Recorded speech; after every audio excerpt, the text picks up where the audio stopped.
মার কথা 3 বার হয়েছে আর আব্বার কথা কবার হয়েছে আর একবার তো হইছো নেই প্রথম নম্বরে রাখছেন না একবারে সুনামগঞ্জের লামা হাজির পাঠাইছে একবারে 4 নম্বর সিরিয়াল বেদান না খুশি জোরে হোক আলহামদুলিল্লাহ।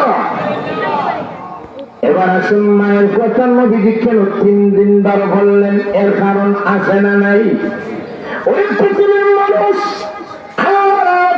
মায়ের কথা কেন 3 বার বললেন? ওই দুনিয়ার মানুষ শোনো, কারণ সন্তানের জন্য মা এমন 3টা জায়গায় কষ্ট করে যে কষ্টটা অন্য কেউ করে না, একমাত্র গর্ভধারিণীর মা করে। কয়টা কষ্ট? কয়টা কষ্ট? 1 নম্বর কষ্ট গর্ভধারণ। গর্ভধারণের কষ্ট এটা কম না বেশি?